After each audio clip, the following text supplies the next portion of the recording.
Então, gente, hoje é dia 17 de junho de 2020. Vamos iniciar o seminário da aluna de mestrado Juana Cardoso Lima, caracterização das propriedades mecânicas do SARS-CoV-2 e da sua interação com nanofármacos candidatos utilizando a microscopia de força atômica. Juana, muito prazer ter você aqui. Pode começar aí sua apresentação. Então, gente, boa tarde. Como a professora falou, vou apresentar meu projeto, né?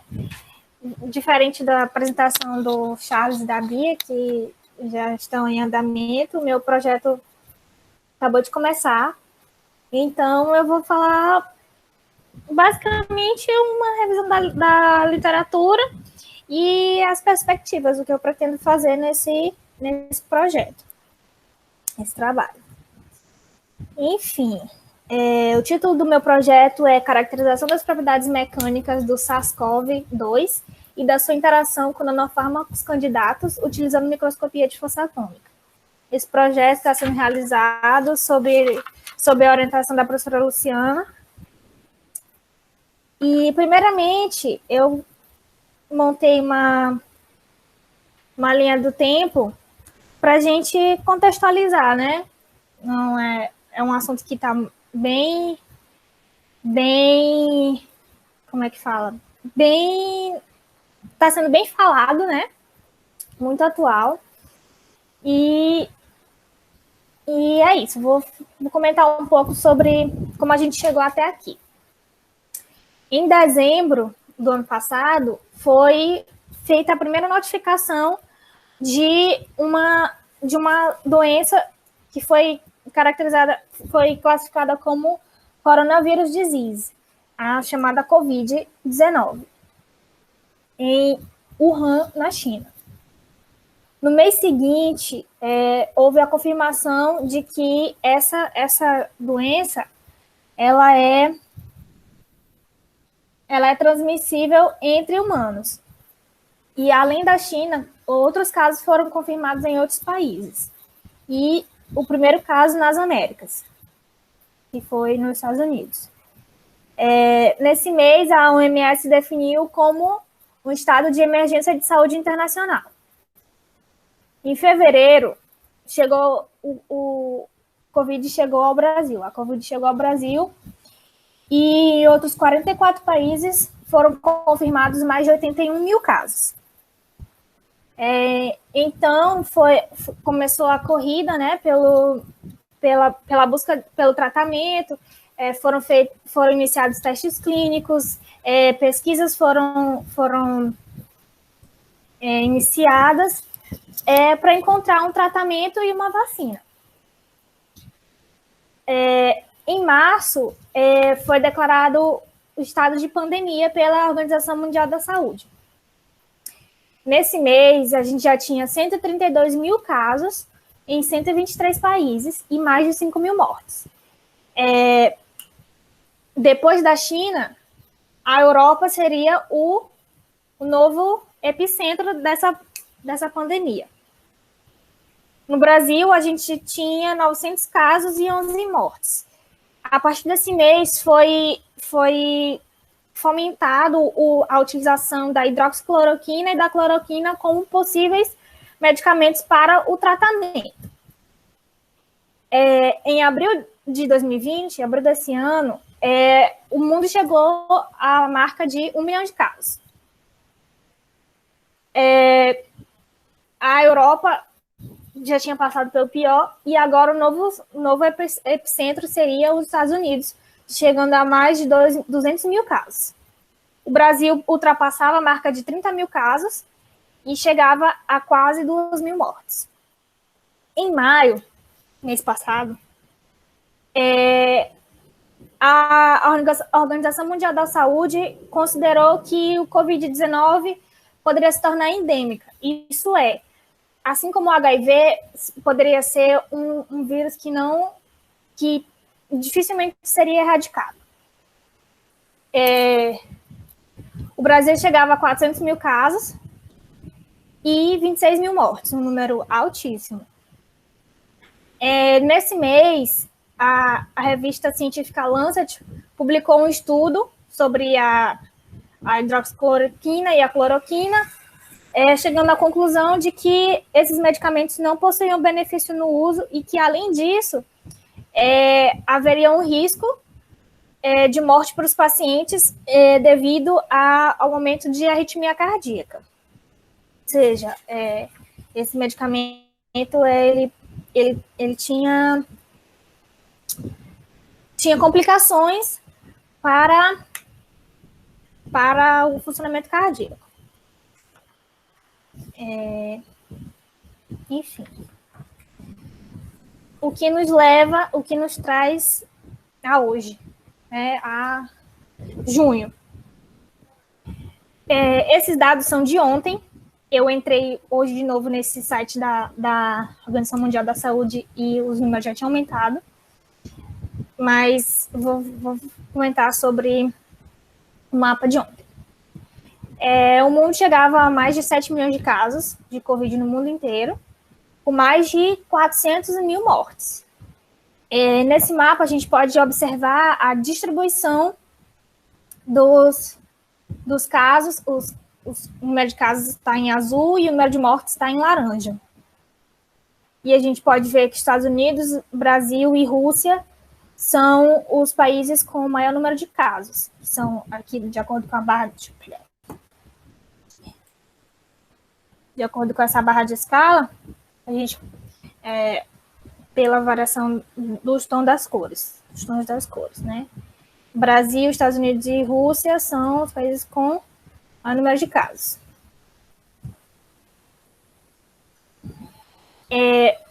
Eu entrei hoje no site e vi que já o mundo já bateu a marca de 8 milhões de casos, né? O Brasil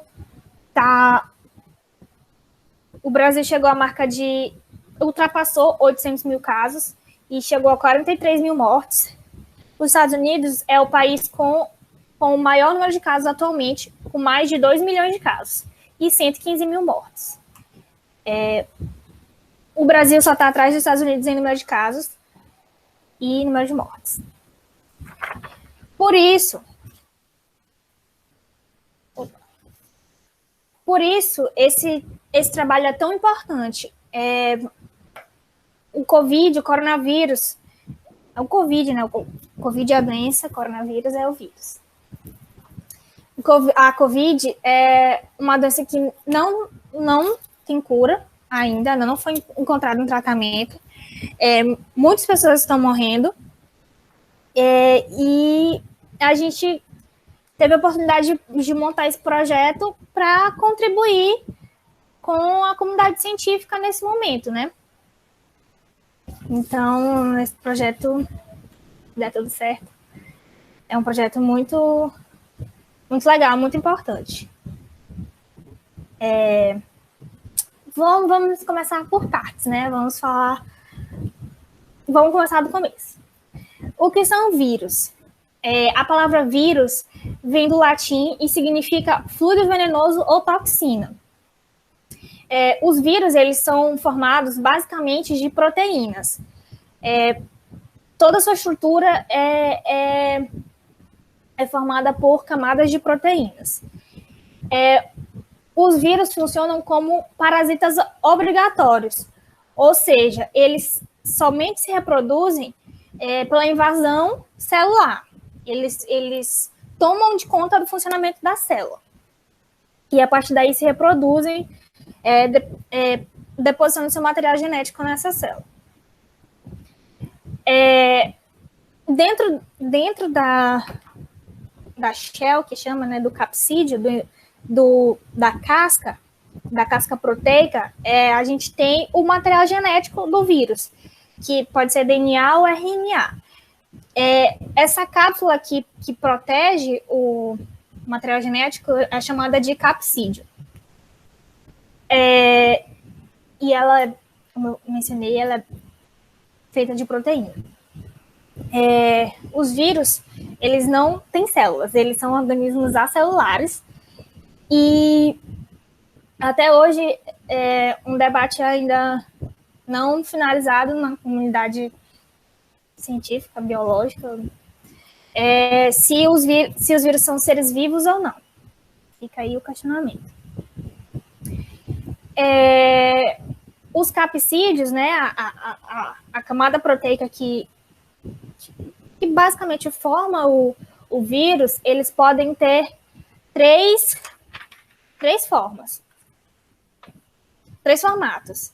Formato icosaédrico, ou seja, ele tem 20 lados, um vírus com 20 lados, né? Filamentoso, ele é basicamente um filamento mesmo, tem aparência linear e fino, alongado. E o formato cabeça-cauda, que é um híbrido entre o icosaédrico e o filamentoso, que ele possui a parte icosaédrica, né, a casca icosaédrica e uma cauda filamentosa. E o coronavírus?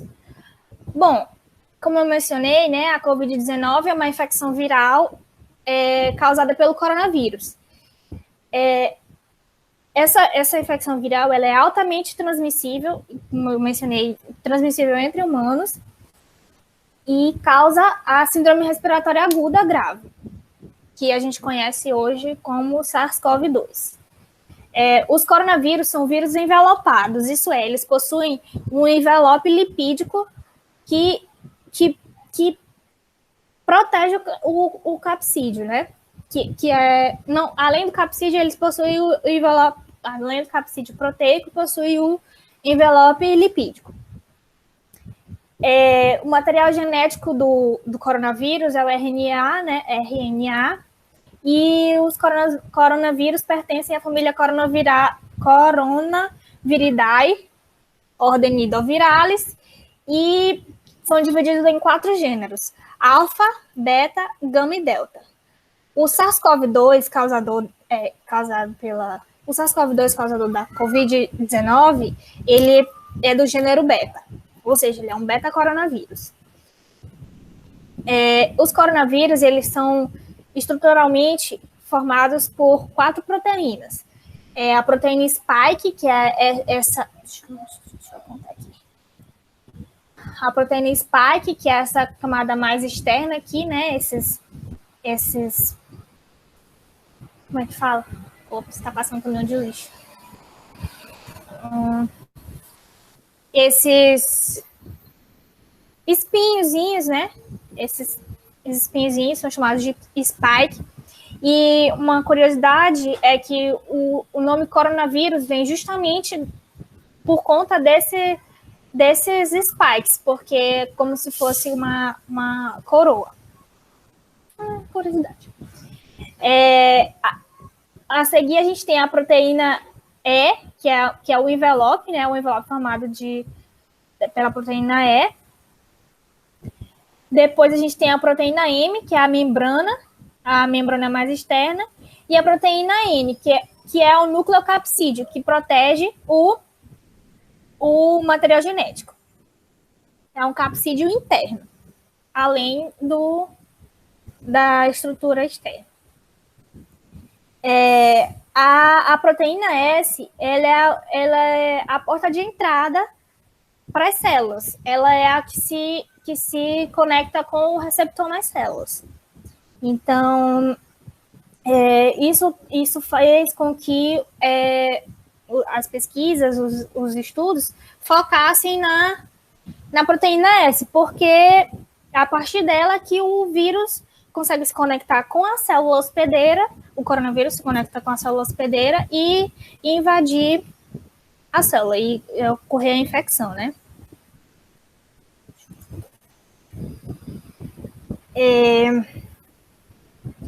O tamanho dos coronavírus varia entre 65 nanômetros e 25 nanômetros de diâmetro. Como eu já mencionei, o material genético deles é um RNA de fita simples. Já houveram outras infecções, já aconteceram outras epidemias causadas por coronavírus, né, como o SARS-CoV, o MERS-CoV, mas o SARS-CoV-2, ele é muito... a taxa de transmissão dele é muito maior do que o SARS-CoV-1. Existem estudos e teorias que isso se deve por conta da alteração, por conta da recombinação da proteína S. Como eu mencionei, é a proteína que possibilita a invasão do vírus na célula. O SARS-CoV, o MERS-CoV e o SARS-CoV-2 são beta-coronavírus, os três são beta-coronavírus, e eles são vírus de alta patogenicidade, ou seja, eles são vírus agressivos, altamente transmissíveis e, enfim, agressivos e altamente transmissíveis. Existem também outros coronavírus que podem infectar humanos, né? Mas esses outros vírus possuem menor patogenicidade. Atualmente, como eu mencionei já no início da apresentação, não existe tratamento para nenhum dos tipos de coronavírus. Nenhum tratamento ainda foi aprovado.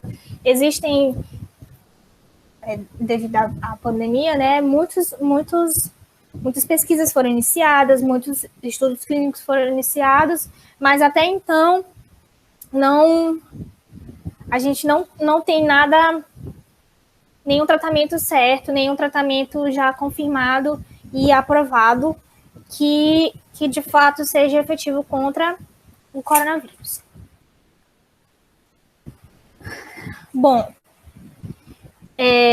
isso nos leva à chamada virologia física, né?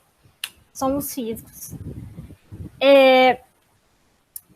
Do ponto de vista da física da matéria condensada, os vírus e os outros materiais biológicos são considerados soft matter, ou seja, material macio. A partir disso, a gente pode estudar propriedades do material, estudar esses sistemas biológicos, esses sistemas biológicos do ponto de vista físico, né? A gente pode observar propriedades mecânicas,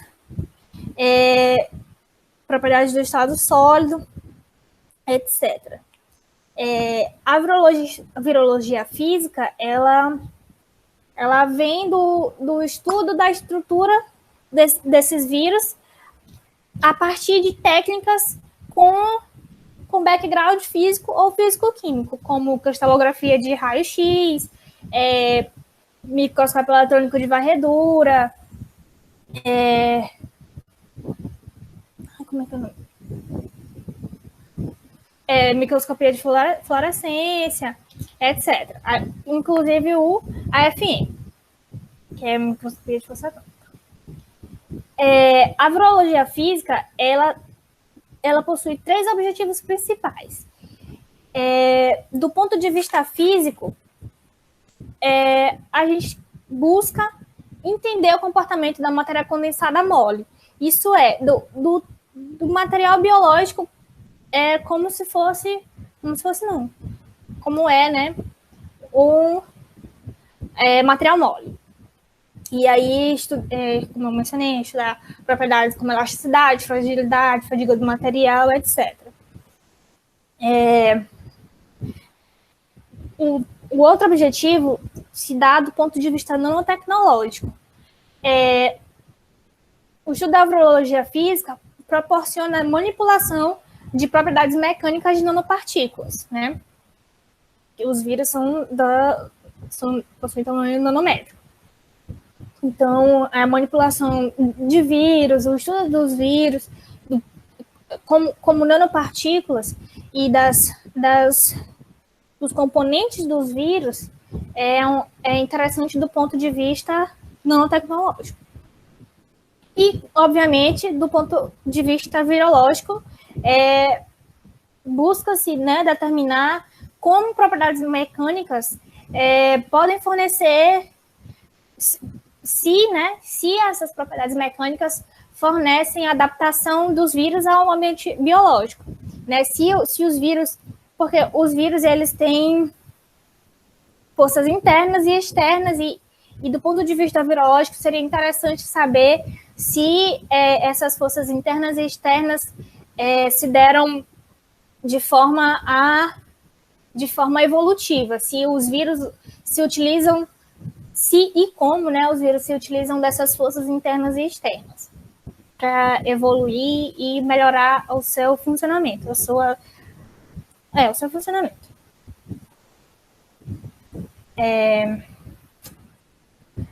Eu vou falar bem rápido, né, sobre o AFM, mas como a gente já conhece, né, nosso equipamento lindo, o AFM é uma microscopia do tipo de varredura por sonda e é um equipamento, uma técnica que proporciona a caracterização qualitativa e quantitativa dessas propriedades mecânicas que eu mencionei anteriormente e outras, né, de materiais biológicos.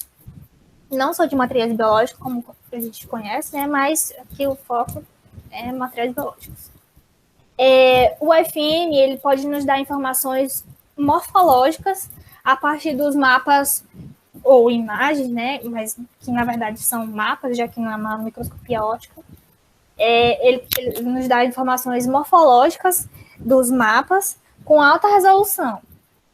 E a gente tem a possibilidade de observar o nosso material, né, em mapas 2D ou 3D.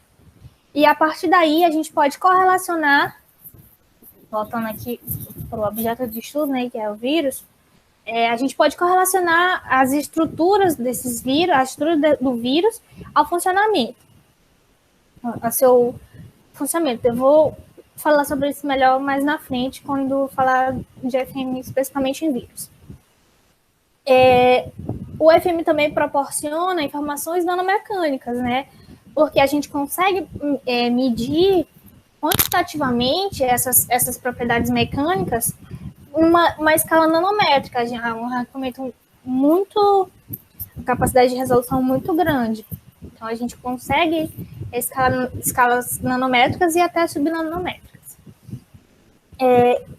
Na minha opinião, o que eu acho mais importante do AFM é o que vem a seguir, que o AFM proporciona o AFM tem a capacidade de medir amostras nas suas condições fisiológicas. Ou seja, a gente pode fazer medidas em líquido, a gente pode fazer medidas com controle de temperatura e simular o ambiente natural dessas células, vírus, etc., do objeto, do nosso material, né?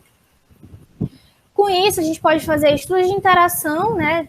Célula-célula, vírus-célula, vírus, outro material, vírus-fármaco, enfim, a gente pode fazer diversos estudos de interação em condições ambiente, né, desse organismo, em condições ambientes. E também a gente pode observar o efeito da variação dessas condições para o material, para o vírus, para a célula, etc.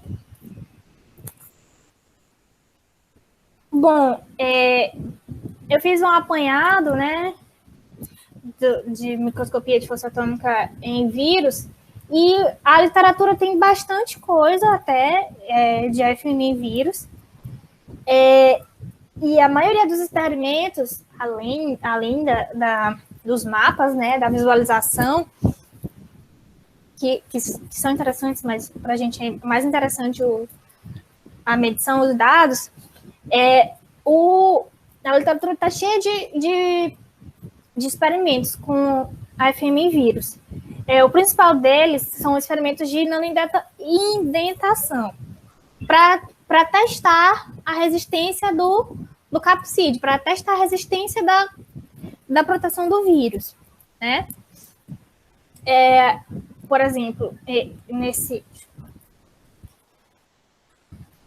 nessa imagem aqui, essas imagens aqui, foi feito um experimento de nanoindentação. Aqui é o capsídeo do vírus antes da indentação, né? E a gente pode observar as Qual é o meu nome, gente? As partículas, os capsômeros, o nome dessas partículas aqui que formam capsídeos é capsômeros. Esses triângulozinhos a gente pode observar, né? E aqui no B é depois da indentação. É a força necessária para romper o capsídeo, né? Aqui a gente tem uma... Como que é o nome dessa... Seção transversal, não. Esqueci. A gente tem o perfil dessa do capsídeo antes e depois da indentação. E a gente consegue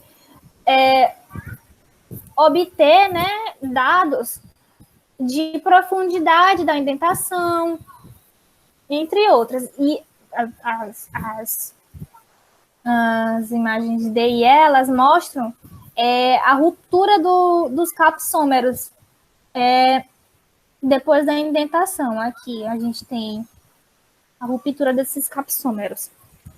Enfim, alguns outros artigos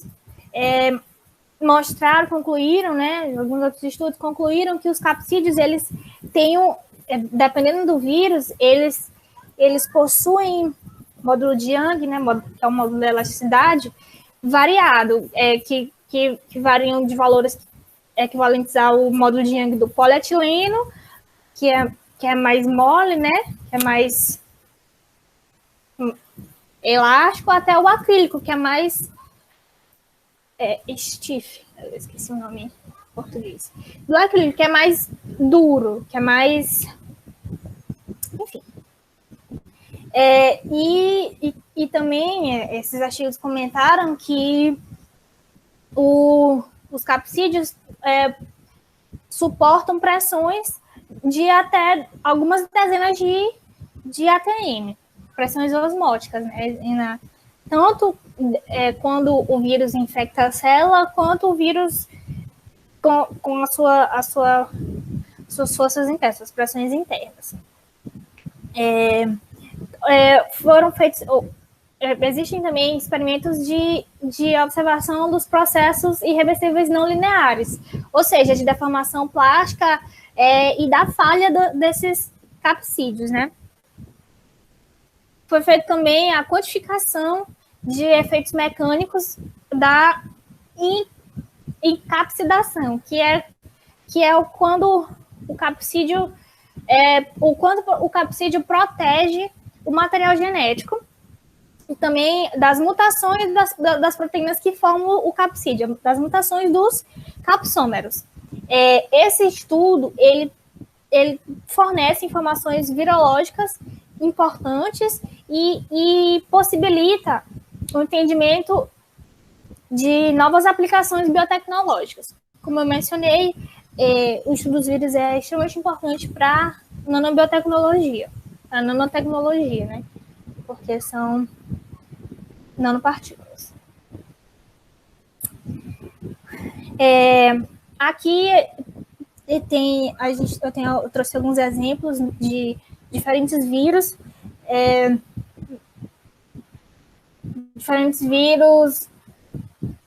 no AFM, né, medidos pelo AFM. No A, aqui o A é um vírus de leucemia murina, chamado vírus Maloney ou VML, não, LMV, o nome dele, LMV, que é um retrovírus. Ele tem um diâmetro de aproximadamente 150 nanômetros. Então, esse vírus, ele é um dos maiores vírus... é o vacina. É um dos maiores vírus que existem na natureza. O B é o vaccinia, que é o vírus da gripe bovina, se eu não me engano. É o vírus da gripe bovina. E ele vai de 250 a 300 nanômetros. Aqui a gente pode perceber que o A e B são vírus icosaédricos, né? Se a gente for lembrar das formas. O C é um bacteriófago, que são vírus que infectam bactérias. Eles predominantemente são parasitas de bactérias. Tem aqui. Esse C aqui, ele é um vírus que infecta cianobactérias em ambientes marinhos. D é o mimivírus, né? Tá aqui, é o maior vírus da natureza. A gente pode... Eu achei bem interessante essa estrutura que chama de Shellstar, uma coisa assim, que é uma estrela, como se fosse uma estrela do mar, né? Bem bonitinho. E esse vírus, ele é cheio de fibras de proteínas.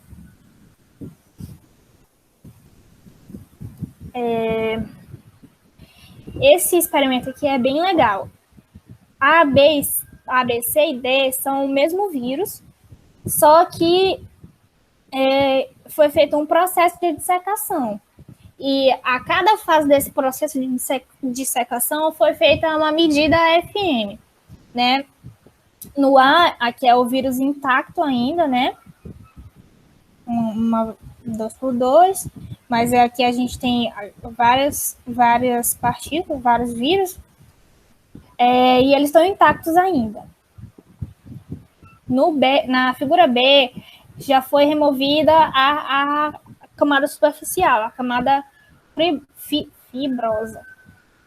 E a gente consegue perceber com mais proeminência essa estrutura de estrela do mar aqui. Se você... eu vou falar isso aqui no C. Na próxima fase, né, já foi tirada uma outra camada proteica. E depois da retirada dessa camada seguinte, né, a gente consegue observar com mais clareza a organização dos capsômetros, né? Como eu acho até que a gente pode classificar essa estrutura como honeycomb, né? Que é aquela estrutura de... Como é que é o nome, gente? Colmeia. Casa de abelha. Isso, né? Colmeia, exatamente. A gente pode observar como eles são muito bem estruturados. E eu acho seria interessante, né, observar É interessante a gente observar como eles se organizam, né? É uma estrutura, eu acho que é até periódica, muito bonitinho, muito interessante. Não sei, né? Aí a gente pode observar a icosaedria, né, desse vírus. No D foi retirada a última camada proteica, né? O capsídeo foi rompido e o núcleo capsídeo, né, foi rompido e a gente ficou apenas com o material genético, que é possível observar que várias fitas, né, de DNA no substrato. E esses pontinhos são partículas virais, né, partículas proteicas, que foram liberadas no processo de dissecação. Foi retirada a última camada e sobrou esses resíduos proteicos. Mas aqui a gente consegue observar o material genético do vírus, né? Esse artigo é muito interessante.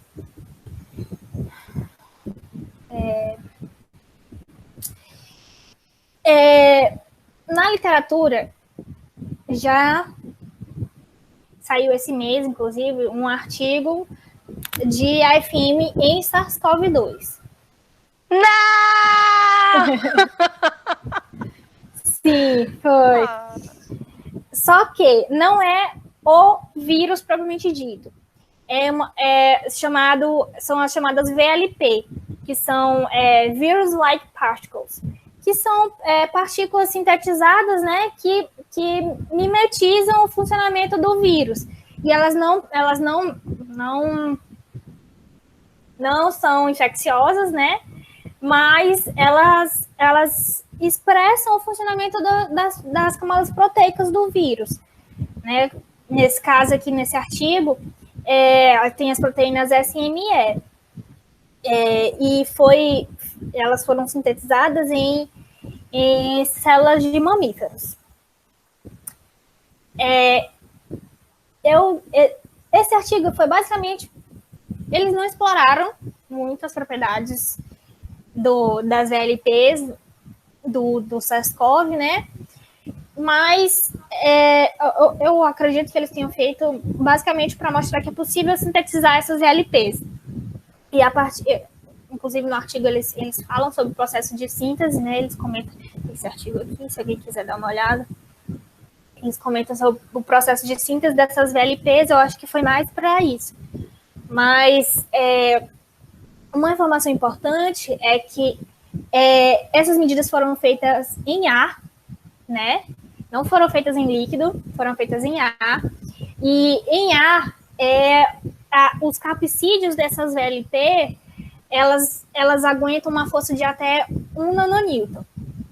Ou seja, 1 nanonewton de carga é o suficiente para romper o capsídeo proteico do vírus SARS-CoV. É um resultado muito legal.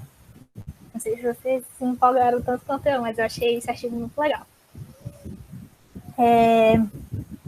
Enfim, ele não traz muitas informações do ponto de vista mecânico, do ponto de vista da física do material mesmo. Como eu comentei, é mais sobre a possibilidade de sintetizar essas VLPs e a possibilidade de fazer as medidas em ar. Então, a gente já sabe que dá para fazer medida em ar. Certo. Tem um artigo também que eu achei incrível, é do mês passado esse artigo, incrível, que é assim que a professora me trouxe esse projeto, conversou comigo sobre a possibilidade de a gente fazer esse projeto, foi uma das ideias que a gente até comentou, né? De funcionalizar a ponta ou com o vírus ou com o receptor celular, né?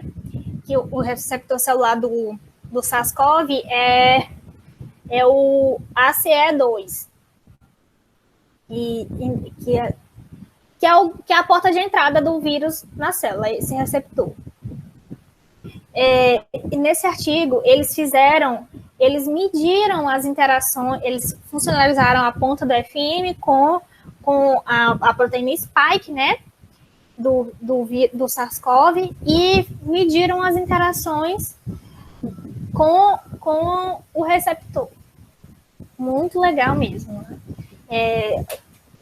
Quem sabe no futuro a gente possa conseguir reproduzir esse... Juana, rapidinho, de que célula especificamente, ou só do AC2, ou de alguma célula específica, de alguma linhagem específica? Essa linhagem aqui, ó, A549. Ah, 549 acho que é a célula pulmonar, né? Uhum. Certo. Assim, só aproveitando aí que teve a pausa, mas assim, a diferença da célula pulmonar para as outras, Luciana, é a quantidade, a densidade, digamos assim, desses receptores aí do ácido. Não, exatamente, porque existem alguns estudos que eles trabalham a interação de SARS-CoV-2 com células de nariz, com linhagens de células de nariz, com linhagens de célula pulmonar, que para mim faz todo sentido, e com linhagens de células cardíacas agora, exatamente porque a gente sabe que ele afeta especificamente as células do músculo cardíaco, né? Então seria interessante a gente trabalhar com diferentes linhagens, o que não impede, eles só trabalharam com a 549, sim, que é a linhagem de fibroblasto pulmonar. Então, muito provavelmente, a gente pode explorar outras linhagens, entendeu? Para ver exatamente quais são as portas de entrada ou os alvos específicos desse vírus, tá? Maravilhoso. Isso daí foi exatamente, Eduardo, células sanguíneas, a interação disso daí com hemácias, né? Com eritrócitos. Eu não consigo ver o chat, gente. Ai, que pena. Tá todo mundo se acabando de falar no chat, Juan. Juana, Sim, fala sobre o AC2 que você está trabalhando com isso, né, Franciné? Eu queria só saber se, porque um dos problemas que nós temos aqui é de correlacionar as medidas experimentais com os valores de energia de ligação que nós temos. Esse trabalho aí tem alguma relação da energia de ligação, a força, sei lá, coisas do tipo, algum parâmetro?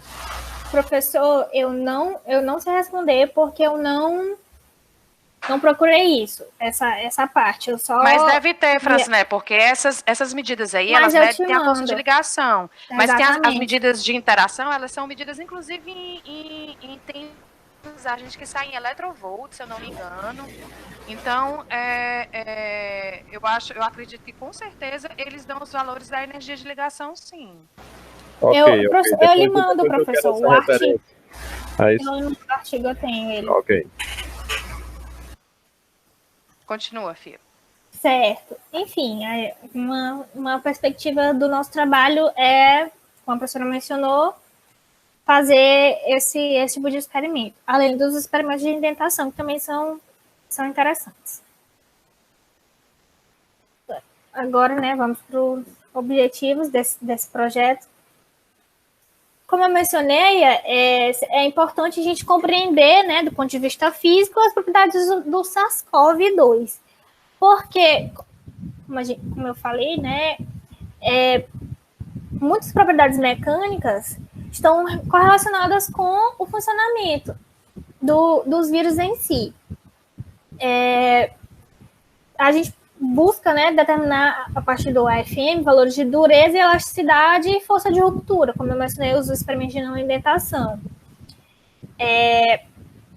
De forma que a gente encontre valores a partir dos quais ele fique inativo ou vulnerável, que podem lançar luz a tratamentos, a vacinas, etc. Também a gente busca compreender o funcionamento desse vírus e correlacionar essas propriedades com interações com nanofármacos. A gente pretende estudar, né, as interações dos vírus com nanofármacos candidatos a tratamento.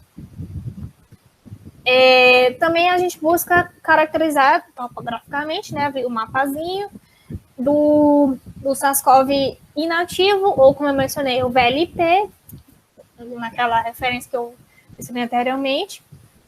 E também a gente busca caracterizar os nanofármacos, né, as nanopartículas que podem ser possíveis tratamentos, né. Também a gente busca investigar a rigidez do capsídeo viral, que é dada através da consciência de mola.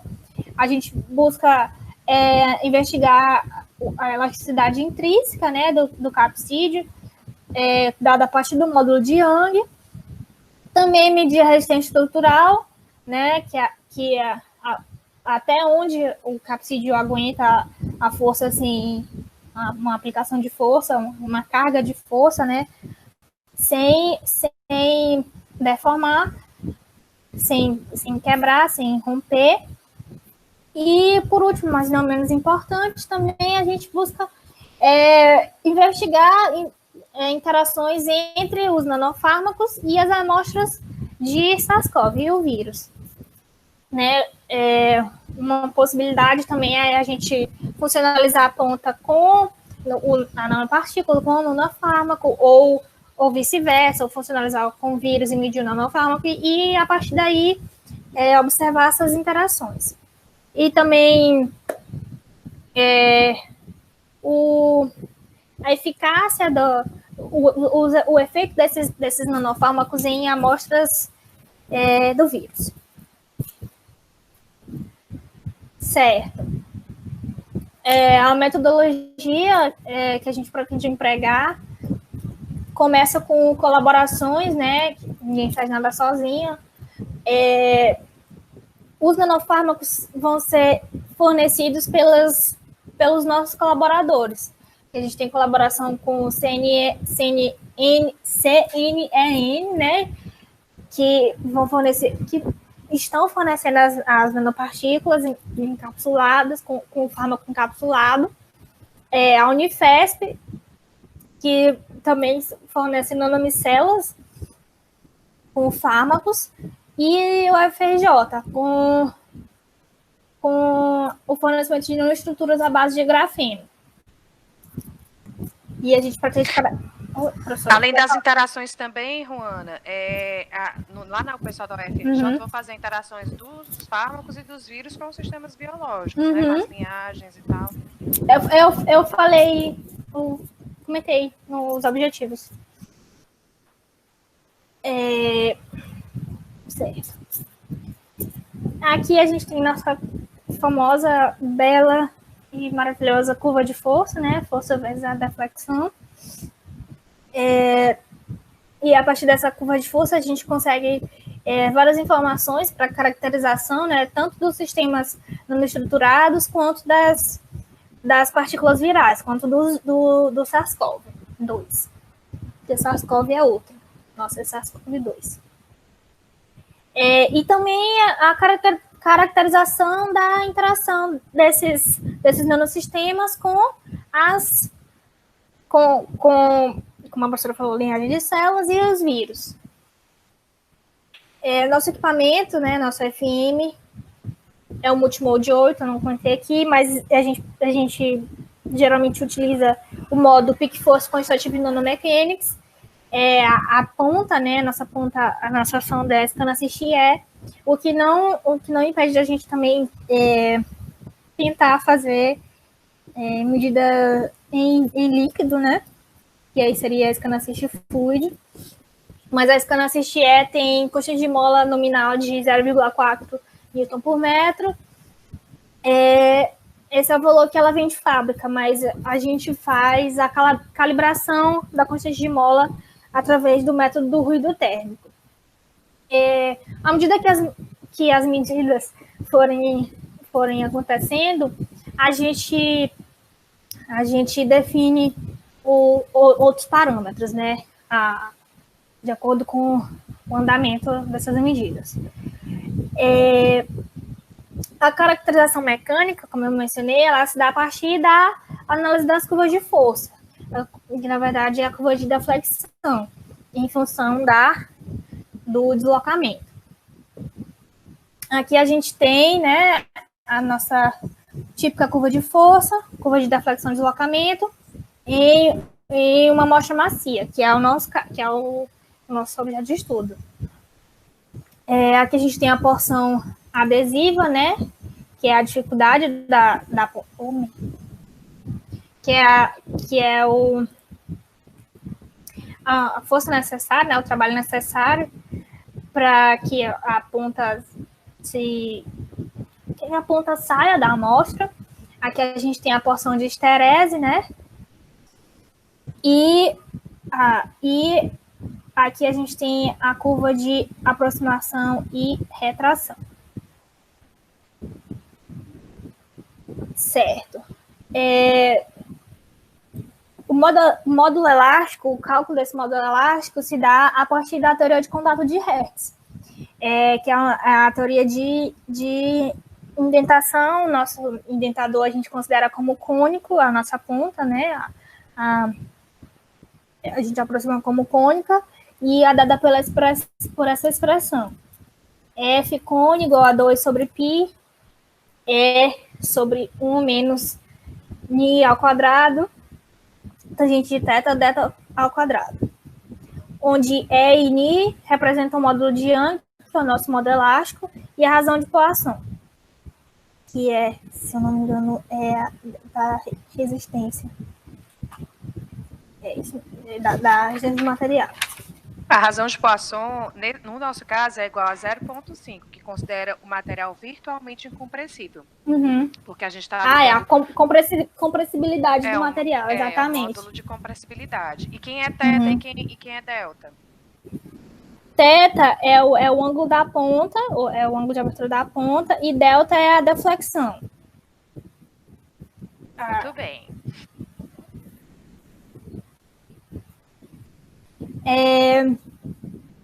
Aqui para análise da viscoelasticidade é um pouco mais rebuscado o cálculo, mas as amostras viscoelásticas basicamente são formadas de resposta com uma componente elástica e uma componente viscosa. A gente observa a partir da curva de força na esterese entre o ciclo de aproximação e de retração. Aqui a gente tem o trabalho, né? O trabalho realizado pela aproximação e a retração, que respectivamente corresponde ao trabalho elástico e o trabalho viscoso. E a viscosidade, a constante de viscosidade, né, é obtida por essa expressão.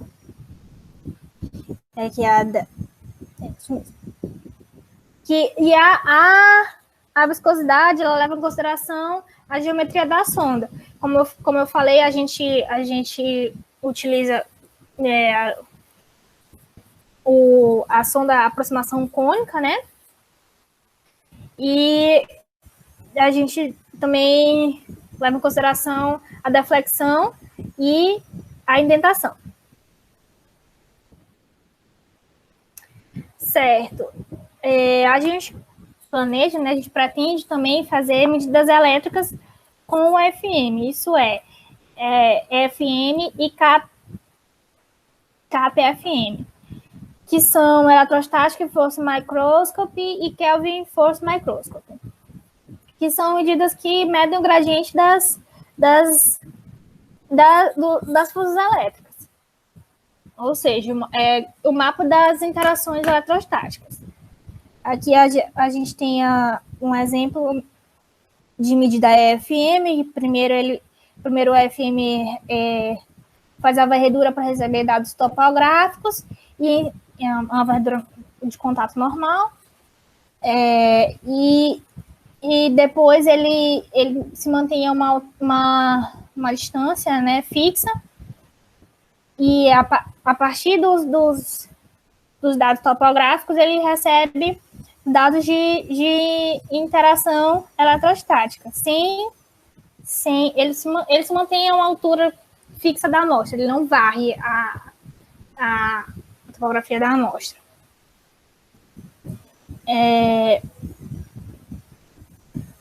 Nesse método de FM, né, o cantilever, a ponta, né, vibra, uma frequência de ressonância. À medida que é adicionado um gradiente, né, um gradiente, né, de força, essa frequência de vibração ela se altera. E a partir dessa alteração na vibração, a gente recebe os dados de FM.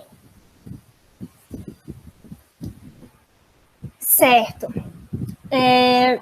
Ruana, Oi. Volta aí no teu slide de EFM. Pronto.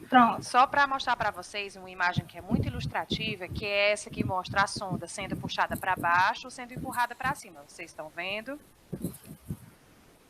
Pronto. A diferença entre atrativo e repulsivo, né? Exatamente. Aí veja que para efeitos de cálculo, essa força atrativa e repulsiva, ela é como se estivesse adicionando ou removendo massa na mola, entendeu? Então, a constante de mola efetiva, ela aumenta ou diminui, dependendo do gradiente de forças eletrostáticas, dependendo se essas forças elas forem atrativas ou repulsivas.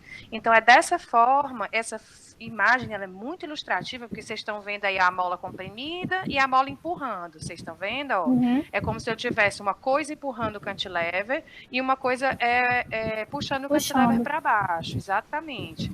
Então, tudo isso, no final das contas, é como se eu estivesse alterando a constante de mola efetiva do meu cantilever.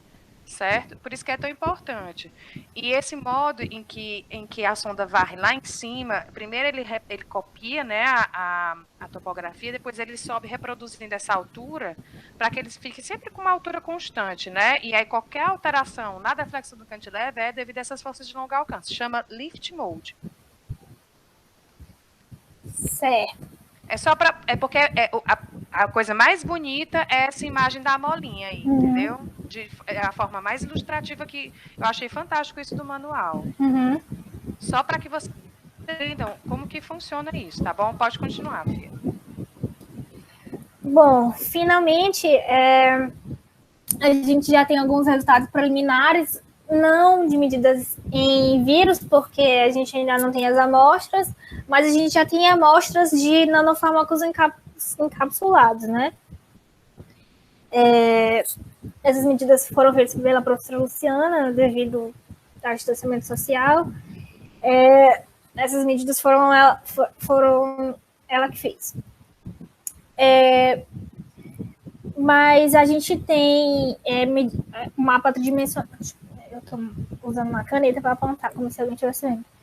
Aqui no A, a gente tem um mapa tridimensional, né, das nanopartículas, e a gente pode observar a distribuição delas na superfície. No B, a gente já tem um zoom e a gente pode observar o perfil de altura dessas nanopartículas. A gente consegue observar que elas são bem redondinhas, bem organizadas. Aqui é a seção transversal, né? A seção de altura. Na C, a gente observa o perfil e a distribuição dessas nanopartículas na superfície e a formação de cadeias nelas, que é uma imagem de altura. No D, a gente tem dessa mesma região, a gente tem o mapa das forças adesivas. A gente consegue observar aqui na escala. Professora, se a senhora quiser comentar alguma coisa sobre esses resultados, eu acho válido. Não, esses resultados aí é o seguinte, como a Ruana mostrou aí, são nanopartículas poliméricas de uma mistura de polímeros que é PVA e PLA. Como aquele artigo da Lancet falou, né, o uso da hidroxicloroquina, especialmente da hidroxicloroquina, é muito polêmico, né, por conta dos efeitos colaterais adversos, especialmente efeitos cardiovasculares, né. No entanto, a gente sabe que fármacos nanoestruturados, eles ganharam muita importância na ciência porque eles são fármacos com um drug delivery, com entrega extremamente eficaz, uma quantidade muito pequena de droga, né, faz um efeito, por conta do alvo, né, específico, faz um efeito muito mais pontual, e com isso a gente reduz em muitos efeitos colaterais por conta da quantidade reduzida de fármaco. Essas nanopartículas, elas são misturas, né, de hidroxicloroquina e azitromicina, certo? Eu sei que a hidroxicloroquina, todo mundo pegou abuso dela, né? No entanto, ela na forma nanoestruturada, né, ela demonstrou em vitro 98% de eficácia. As nanopartículas, essas aí de PVA, PLA, ela demonstrou 98% de eficácia, e não é só hidroxicloroquina, ela tem mais azitromicina do que hidroxicloroquina. É um percentual de 60-40. Foram feitos estudos com só hidroxicloroquina, só azitromicina e diversas proporções entre as duas. No entanto, a que se mostrou mais eficaz foi essa, né? E que tem um pouco mais de azitromicina que tem mais azitromicina do que hidroxicloroquina, e o grau de toxicidade dela nas células é baixíssimo, certo? Os estudos em vivo ainda serão feitos, né? Mas o grau de eficácia dela em vírus é muito alta, né? 98%. isso não nos prende somente ao uso de fármacos como a hidroxicloroquina. Sistemas nanoestruturados, eles vão ser muito importantes nesse momento, no estudo do SARS-CoV, porque todos esses fármacos potenciais para o tratamento do coronavírus, eles podem e devem ser nanoestruturados, e para que esse efeito colateral, essa toxicidade, né, de diversas formas sejam reduzidas. O que a gente observa aí são nanopartículas com uma adesão, com pontos de adesão bem específicos em algumas regiões, se vocês observarem, um tamanho, um formato extremamente uniforme e uma distribuição de tamanho, como você pode ver na imagem C aí, muito homogênea, né? Obviamente são maiores ou menores, mas na grande maioria elas têm um tamanho extremamente uniforme.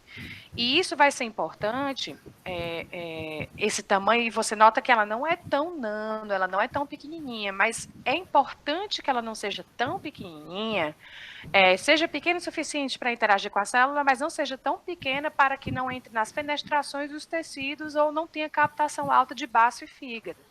Então, esse já é um tamanho otimizado de sistemas nanoestruturados para a entrega de fármacos. Ela tem uma rigidez bem alta, certo? Eu não sei se eu coloquei o mapa de rigidez, eu não sei se a Ruana já está com ele, né? E outro sistema que também é objeto de estudo da Ruana é o que ela vai explicar agora, que são sistemas micelares. Pois nas medidas desses nanosistemas, a professora Luciana observou estruturas micelares, ou seja, eles têm esse formato aqui tem o worm-like, vamos falar de minhoquinha, né? Porque é assim, Ruana, são dois sistemas diferentes, certo? Foram propostos dois sistemas de drug delivery nanoestruturados. Um foram as nanopartículas poliméricas e o outro são as nanomicelas de Pluronic. Essas nanomicelas, a priori, o Ralph tinha a primeira micela que ele fez eram para ter sido micelas esféricas, certo? E como é que as micelas funcionam? Elas são estruturas que, como toda estrutura micelar, que tem uma parte hidrofílica e outra parte hidrofóbica, com o fármaco no seu interior, né? Então, ela, como ele descreveu, ela seria uma bola de pelo, né? Ela seria uma esferinha de pelo. Só que em nenhum momento eu vi essas esferinhas lá no AFM, o AFM não mente, né? E eu disse, Ralph, o que são essas minhocas que eu estou todo o tempo vendo? O que são essas minhocas? Ele não tinha ideia. E ele achava que não tinha formado micela nenhuma.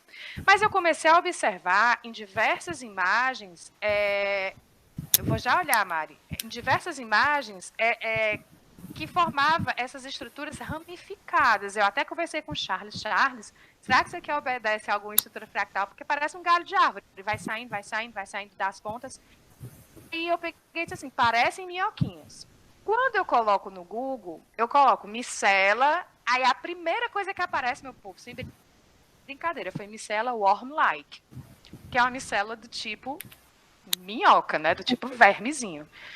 E eu comecei a observar, eu baixei um livro, eu comecei a observar que as micelas worm-like era exatamente aquilo que a gente estava vendo. E do ponto de vista de física, esse filme micelar é muito interessante. Por quê? Porque as micelas worm-like, elas possuem propriedades viscoelásticas melhoradas, o que significa que, em termos de fármaco, por aumentar a sua viscoelasticidade, ela aumenta o seu arrasto hidrodinâmico. Então, ela permanece mais tempo no fluxo sanguíneo. Então, ela passa mais tempo entregando fármaco. Vocês estão entendendo o que eu estou falando? Sim. Como ela demora mais a percorrer todo o sistema circulatório, então ela fica mais tempo fazendo o drug delivery dela. Então, foi um erro. Assim, não é que foi um erro, foi uma coisa, um desvio do que ele fez, mas que acabou resultando numa coisa muito interessante. do ponto de vista biofísico, do ponto de vista clínico e do ponto de vista físico mesmo, porque nos permitiu tanto estudar, por ser micelas, obviamente, de qualquer tipo, nos permite estudar as propriedades eletrostáticas, né, ver como é que está a distribuição de carga ali, e nos permite estudar a viscoelasticidade desses filmes, que é uma coisa que já foi feito, que agora vai ser interpretado pela Ruana. Peguei esses filmes, utilizei frequências diferentes no Peak Force, e, de fato, à medida que eu ia diminuindo a frequência de indentação nos filmes, a esterese da curva ia aumentando. Então, indicando realmente que esse filme ele tem um caráter viscoelástico, né? Bem característico dele, esse lance da viscoelasticidade. E depois eu mostro para vocês, eu vou olhar aqui o que a professora Mari falou, mas esse é outro sistema. Ele não teve tanta eficiência quanto as nanopartículas. As nano, mas veja bem, foi feito in vitro. Eu acho que ele teve 77% de eficácia. Mas eu tenho impressão que quando for colocado em vivo, como ela vai ficar mais tempo em circulação, isso foi uma coisa que eu conversei com o Rafa. Ele, nossa, vocês físicos, vocês são osso. Vocês pensam em tudo. Não é que a gente pense em tudo, é que a gente vê um ponto de vista que eles não veem. Entendeu?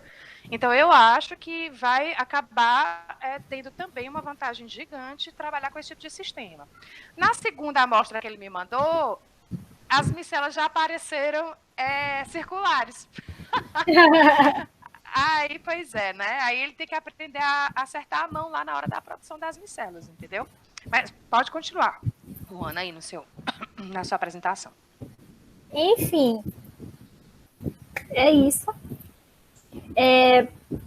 A gente está na fase inicial ainda desse projeto, muito novo, a gente simplesmente acabou de começar, mas a gente tem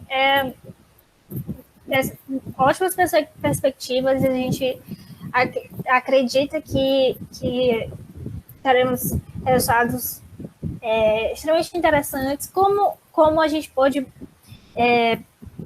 visualizar em alguns referenciais teóricos de artigos que eu mencionei. A gente acredita que também a gente pode ter resultados satisfatórios no nosso projeto também.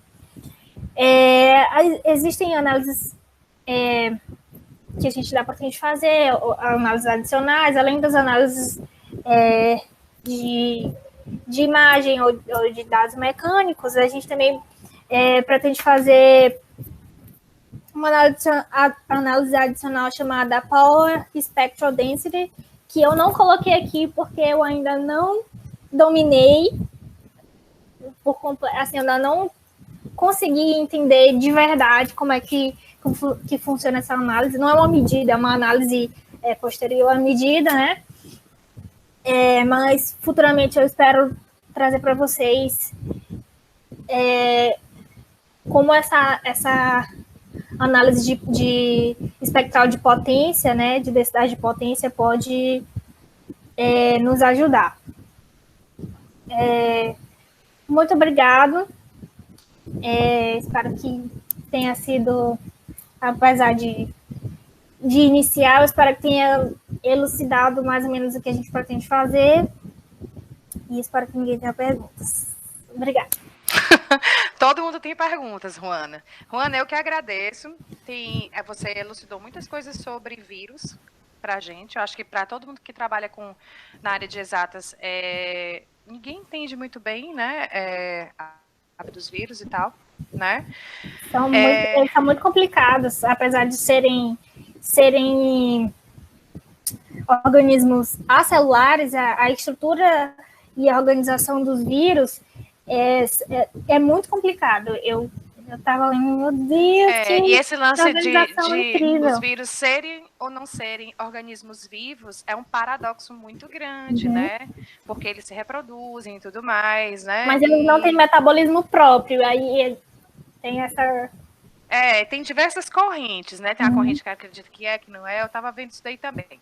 Mas eu vou aqui para as minhas considerações, certo? A primeira coisa que eu achei muito interessante é que aquela estrutura icosaédrica é uma estrutura cristalina, né? Eu imagino que se possa crescer, né, um cristal de proteína para mimetizar um vírus também. Sim. Né? As primeiras análises tem um artigo que fala sobre isso, né? As primeiras análises de vírus no FM foram em cristais virais. Certo. O pessoal, Luciana. Oi? Pode dizer, meu filho, pode dizer. O pessoal utiliza muito para fazer essas imagens, tanto dos vírus quanto das proteínas virais também, dos cristais, é o CRIO-IM. Microscopia eletrônica. Microscopia eletrônica CRIO, exatamente. Porque a microscopia de varredura eletrônica, só que como o feixe de elétrons ele danifica bastante, então ele tem que fazer o crio, né? E além de tudo, ele faz o criocorte, né? Você vê seção transversal do vírus. Não sei se vocês observam, quando vocês veem só um cortezinho, como se fosse um slice dele, né? Sim. E aí esses slices o pessoal consegue, inclusive, resolver estrutura cristalina. Não é uma resolução de raio-x, nem uma resolução de muito menos de nêutron, mas ela é uma resolução que o pessoal consegue ter já uma primeira informação sobre os cristais. Os primeiros cristais das proteínas S que foram disponibilizados, todos eles foram com essa técnica de determinação estrutural. Então a gente também agora vai dar talvez, olhando para a imagem lá das VLPs, né, do vírus like particle, né, talvez a gente consiga dar uma contribuição um pouco melhor do que aquela, porque aquela bolinha ali foi osso, né, não deu para ver nada. Com certeza. E eles não têm dados mecânicos, por exemplo, que a gente pode fazer essas análises do ponto de vista do material. A gente vai correr e fazer isso. Inclusive, o Ralph já conseguiu com o comitê de ética lá para fazer o envio de todas as amostras para você. Mas me chamou a atenção esse lance das partículas do tipo vírus, porque eu posso tentar falar com o Leandro. Outra coisa, assim, já que vocês estão aí, eu acredito que o pH é um fator determinante pelas diversas leituras que eu fiz Ótimo, anota aí, Juana, porque a gente consegue fazer a medida em PBS com diferentes pHs. Pronto, era isso que eu ia dizer. Aí a gente faz uma cinética, entendeu? A gente vai aumentando ou diminuindo o pH e vai vendo o que vai acontecendo. Porque uma coisa que me chamou a atenção, Franciné, viu, é que a gente sabe que muitos peptídeos são utilizados para combate dessas membranas proteicas, especialmente em bactérias, né? E eu pensei se a gente não poderia ver com os colaboradores algum peptídeo para a gente ver que tipo de ação nociva eles podem promover no capsídeo, né, nessa proteína do COVID, né? Levando em conta essa proteína S, que é o foco, né? O que eu vi sobre peptídeo foi mais de ação inibitória, não foi de ação destruidora. Pois porque o que eu trabalhei e publiquei sobre peptídeo e de ação destruidora mesmo, é o peptídeo que lisa, que desnatura as proteínas de membrana, entendeu? Tá. Então, talvez a gente pudesse pensar em algum peptídeo que fosse, e purificá-lo, né? Que fosse específico para essa proteína S aí, entendeu? Só para complementando esse estudo básico que vocês venham a fazer das propriedades do vírus variando o pH, se o vírus vier completinho, todo com as spike lá, toda bonitinha lá, então vai ser um trabalho fantástico já, porque isso já dá uma ideia de como se comporta as proteínas spike, que são determinantes, né, que aí com certeza vão moldar também algumas propriedades que vocês vão detectar no AFM. Pronto, eu deixei um artigo lá na sala do AFM sobre funcionalização, tipo uma bibliazinha de funcionalização de ponta, sabe, Juana? Então, só que aí o artigo impresso, que foi um aluno que me deu no Piauí, quando eu fui ministrar uma escola lá. Eu vou depois procurar esse artigo na internet, eu não sei se tem, deve ser alguma dissertação, alguma coisa assim. E vou disponibilizar para vocês. Uma coisa que me chamou a atenção também é E aí é só uma dica, tá? Para ter cuidado quando a gente fala no termo mais elástico. Vou falar isso pela milionésima vez. Porque mais elástico não significa que é mais maleável. Ao contrário, do ponto de vista físico, maior módulo elástico é um material mais rígido, tá certo?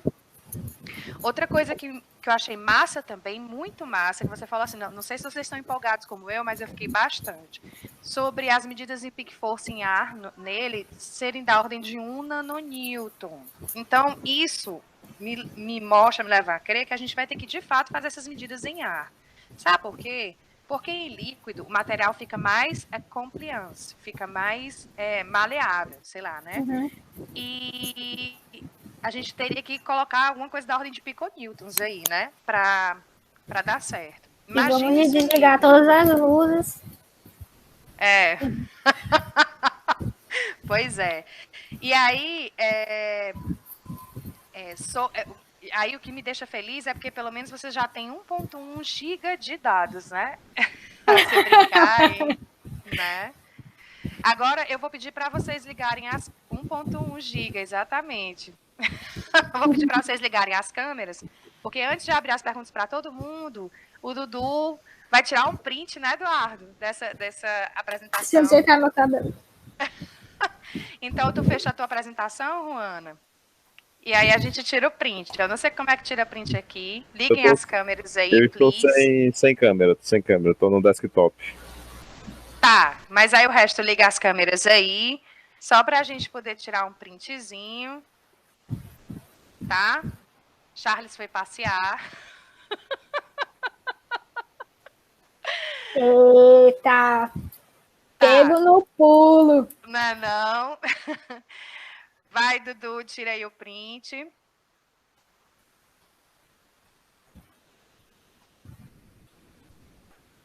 Foi? Aê, não, tira. Tira de novo.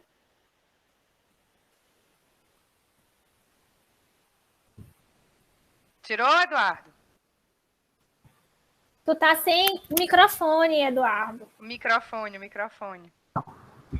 Pronto. Tirou? Eu acho que foi. Acho que foi. Já vou fazer o Beleza.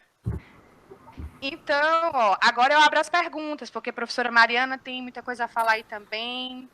E o resto da galera tem suas curiosidades, né? Antes, a turma da frente aqui da Mariana, ela vai me matar aqui. Me manda só o título daquele artigo, por favor. Só um instantinho. Te mata agora, mata depois, quando é que você prefere? Você que sabe. Rapaz, ainda bem que ele dá menos a chance de matar, né? Ainda bem que dá uns quilômetros de distância, né? Mari, o Charles começou a fazer lá a análise no teu software, até perguntou ontem. Aí eu disse assim, não, tem que falar com a Mari, que tem que jogar todo mundo para as deflexões para zero. Ele, não, ela já colocou aqui, tá tudo certo já. Tinha botado. Pronto, professor, mandei no chat, ó. Tá. E aí, galera, considerações? O que é que vocês acham aí? Mari, você quer compartilhar lá o que você mostrou da micela? Então, então, vamos lá. Assim, parece muito com aquela estrutura. Você mandou aqui um link, não foi? Aquela estrutura é a equação em 2 dimensões da Kuramoto-Zivachinski, que depois, com o tempo, ele vai formando aquelas estruturas que parecem a nossa... Ai, que massa. Deixa eu compartilhar aqui. Por isso que eu perguntei se vocês vão fazer alguma análise temporal. Vocês estão vendo minha tela aí? Peraí. Sim. Então, né? Olha aí que a professora Mari mostrou. Isso aí é o início da equação, ela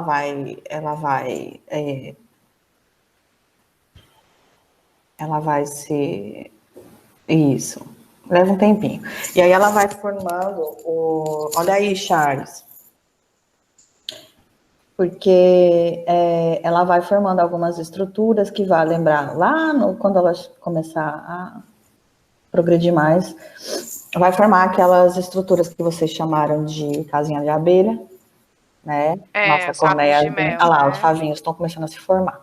E aí, o que acontece? As pessoas analisam isso de uma forma temporal, para ver se tem alguma mudança na característica. Então, assim, não sei se vocês vão fazer... Eu peguei a apresentação da Ruana já em quase metodologia, né? Cheguei no final.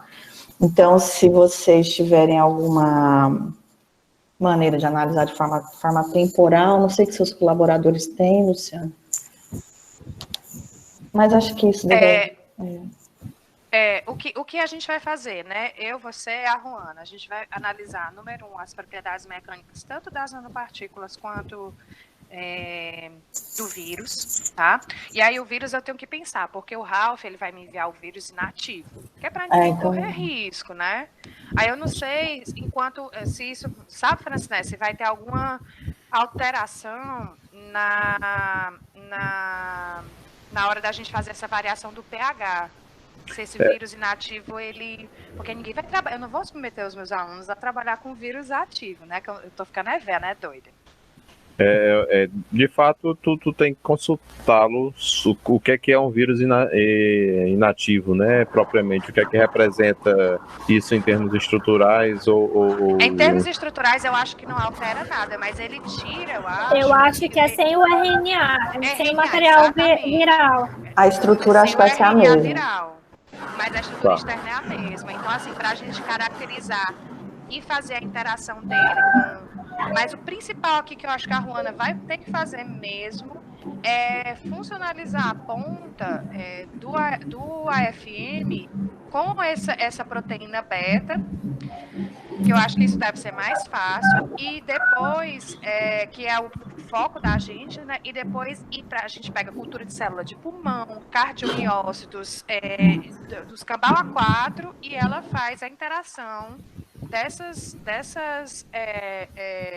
dessa sonda funcionalizada, até para dizer assim, o alvo específico de cada um desse vírus essas culturas. É por isso que essas células específicas, entendeu? Uhum. Até para refutar muitos artigos, porque tem galera aí trabalhando com célula de nariz, porque já que o nariz é extremamente sensível, né, pelas vias respiratórias que você pega e tal, até para refutar algumas coisas, entendeu? Ou confirmar outras também. Então, esse trabalho, ele tem ele é muito promissor na minha cabeça, sabe? Muito promissor mesmo. Na minha também. Pois é, porque assim, o mínimo que for é muito, entendeu? O mínimo que for é muito, porque ninguém sabe nada. É osso, ninguém sabe nada. E aí, Francine, me chamou a atenção que ela falou aí desse receptor AC2, né? Porque é o que você está trabalhando aí nas suas simulações, né? O que eu tô só tentando entender como é que é a ligação quântica mesmo, né? A interação quântica entre a S e a AC2. Mas aí a gente tem um problema nós estamos trabalhando para ver se a gente consegue ligar a nossa energia calculada quanticamente com a energia, com qualquer outra grandeza medida, né? Porque essa coisa não está ainda fechada, a gente bate cabeça Então, muito. essas forças de ligação da ordem de piconewtons, porque na hora que a Ruana começar a puxar a ponta de cima, aquela força de adesão não vai ser mais uma força de adesão, certo? Ela é uma força de adesão, mas ela vai ser uma força específica de ligação receptor-ligante, certo? E se tiver até um fold de proteína, ela vai conseguir ver um perfil serrilhado na curva de retração, que deixa eu ver se eu desenho aqui para vocês. Aproximação, retração. Mas aí se a gente pensar... Vocês conseguem ver o que eu estou mostrando? Sim. Pois é, então a curva de retração, em vez de ter aquele abaloamento da adesão, ela vai ter esses spikes aqui. Cada pontinho desse vai ser a quebra de uma ligação em uma proteína específica, entendeu? E tudo isso dá ordem de piconewtons, e a Ruana consegue medir facilmente isso, tá? Facilmente. Vai dar pra medir. Vai medir. E aí, acredito que tem alguma correlação, obviamente, entendeu?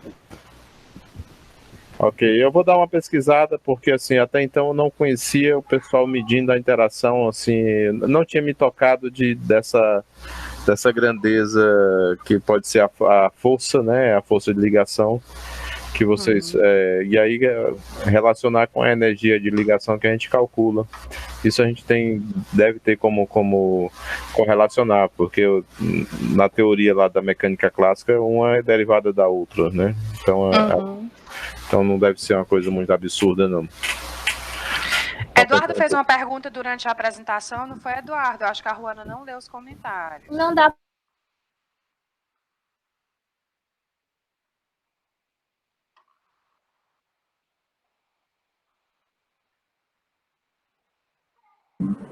Não estou ouvindo.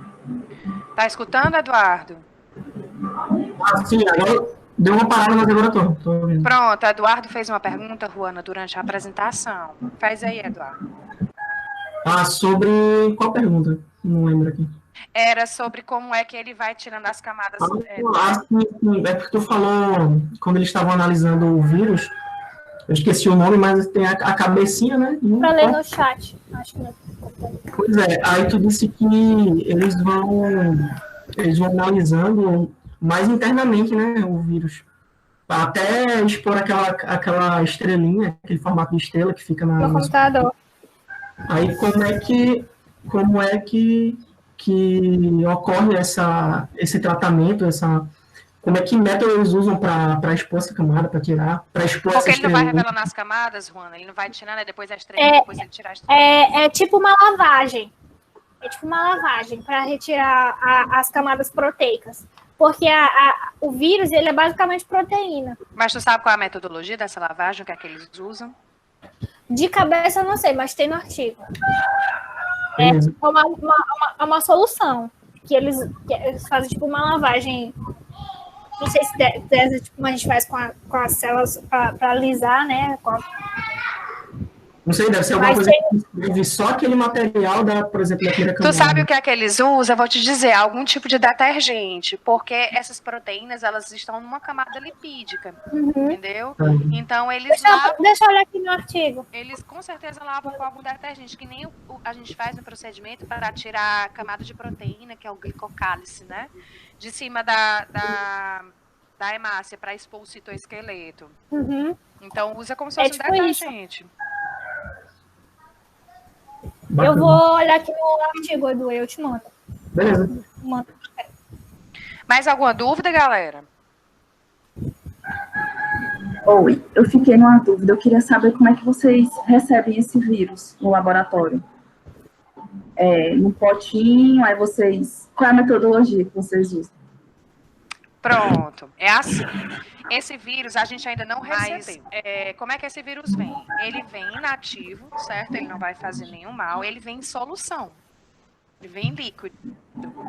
Aí a gente pega uma gota dessa solução, coloca em mica. Geralmente esse vírus, ele, além de vir inativo, ele vem purificado.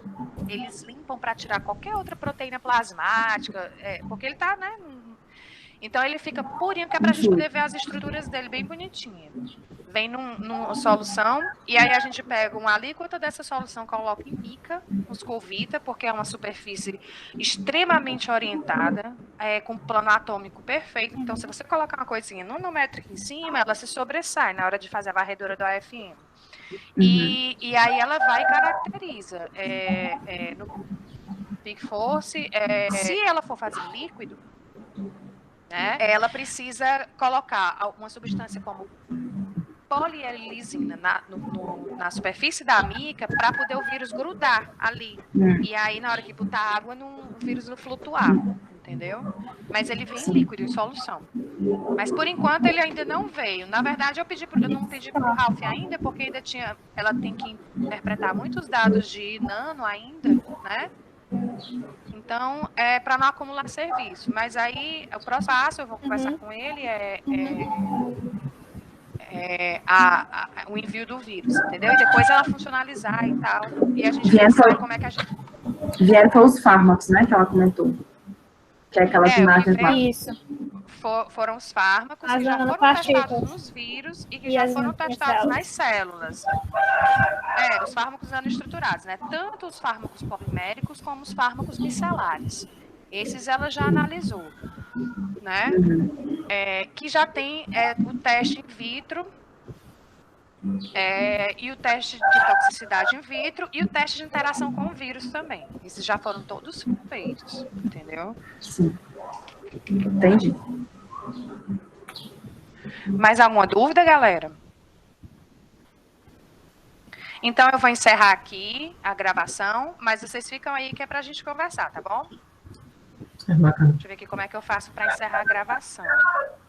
Deve ser aqui nos 3 pontinhos, né? Interromper gravação, pronto.